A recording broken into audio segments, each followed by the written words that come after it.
2024 წელმა გვანახა რა სცადა ქართულმა ოცნებამ, თუმცა ჩვენა ქართველი ხალხის ბრძოლის უნარიანობაც, ხო? მიგაჩნია თუ არა ჩვენ მივაღწიეთ გარკვეულ შედეგებს. ივანიშვილი ამ დროისთვის ფინანსურად არის დასანქცირებული შეერთებული შტატების მიერ.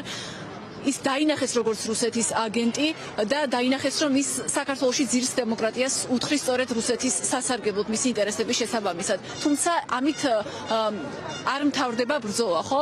ჯერ კიდევ ქართული ოცნება რჩება ძალაუფლების მქონე ძალად. რამდენად მნიშვნელოვნად მიგაჩნიათ რომ პროტესტი გაგრძელდეს და ამის რესურსს თუ ხედავთ დღეს საქართველოს მოქალაქეებში? რესურსი რა თქმა უნდა არის, ჩვენ ხედავთ რომ პროტესტი და ბრძოლა არის უწყვეტი და აუცილებელია რომ პროტესტი გაგრძელდეს, მაგრამ პირდაპირ უნდა ვთქვათ რომ პროტესტი მხოლოდ საკმარისი არ არის. აუცილებელია კილებით მეტი კოორდინაცია და ორგანიზება ამ ყველაფრის, რადგანაც ჩვენ უნდა გავიაზროთ რომ მეორე მხარეს დგას უკვე დიქტატურად ჩამოყალიბებული ეფექტური მონოლითური სისტემა, რომელსაც ხელმძღვანელობს პირდაპირ რუსული სპეცსამსახურები.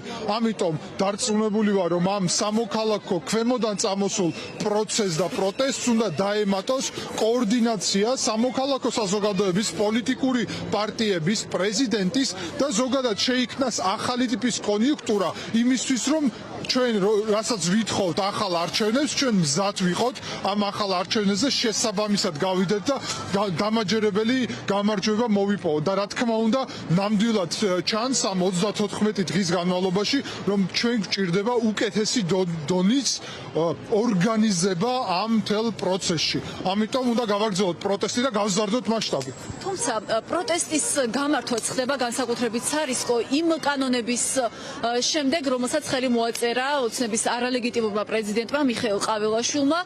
გულისხმობთ რეპრესიულ კანონებს, რომელთა ძალითაც იზრდება ჯარიმების რაოდენობა კონკრეტული ქმედებებისთვის, მაგალითად ნიღბისტარებისთვის და რომელთა გამოც ბუნებრივია რომ უფრო გართულდება მოქალაქეებისთვის, ისედაც ფინანსურად მძიმე მდგომარეობაში მყოფი ადამიანებისთვის პროტესტის გამოხატვა. აი ამ შემთხვევისთვის, აი ასეთი პირობებისთვის როგორ უნდა მოემზადონ საქართველოს მოქალაქეები, რომლებსაც ბუნებრივია რომ არ სურთ რეჟიმის მიმართ წინააღმდეგობის შეწყვეტა, იმიტომ რომ ეს ბუნებრივია ნიშნავს ძალიან მძიმე შედეგებზე დათანხმებას.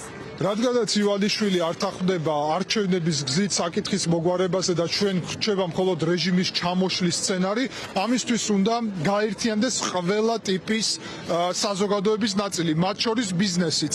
აუცილებელია სამოქალაქო საზოგადოების, პოლიტიკური სპექტრის, მედიის, ბიზნესის და რიგითი მოქალაქეების მყარი ერთობლიობა. თქვენ ახსენეთ სანქციები ამ მხრივ, რა თქმა უნდა, ბიზნესს აქვს გასაკეთებელი რომ დაფაროს ფინანსური ნაწილი, აუცილებელია მედიისადმი მხარდაჭერა, რადგან ჩვენ ვიცით რომ სამივე უმსხვილესი კრიტიკული მედია ძალიან რთულ ვითარებაში არის.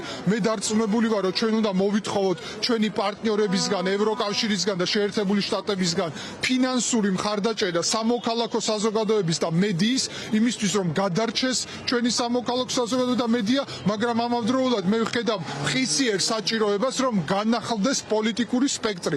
ამისთვის სამოქალაქო საზოგადოების ლიდერები, ვისადმი ნდობა არის ძალიან მაღალი და ეს დადასტურდა რუსული კანონის წინააღმდეგ მრავალათასიანი, ასობით ათასი ადამიანი გამოვიდა მიტინგებით, რომ სამოქალაქო საზოგადოებას, ჩვენი საზოგადოება ძალიან ენდობა. ამ სამოქალაქო საზოგადოების ლიდერები აუცილებლად უნდა ჩაერთონ ახლა პოლიტიკაში და პოლიტიკური სპექტრიც ისეთი ძლიერი გახდეს, რომ მზად იყოს შეებრძოლოს ამ რეჟიმს.